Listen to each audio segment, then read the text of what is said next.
काजू खा ले अखरोट सैया जी दोबारा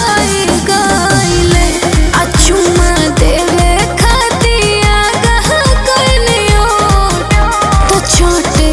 बिछलाई गाइले।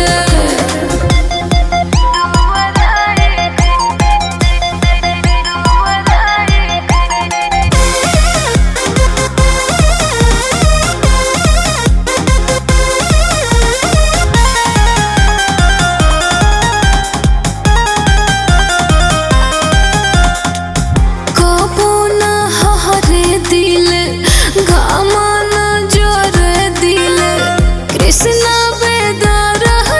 के टहल ना करे दिले कबो ना हरे दिले घामा ना जोरे दिले कृष्णा बेदार के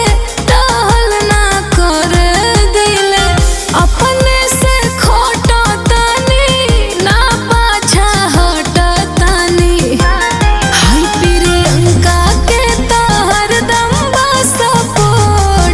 राजा जी दुबा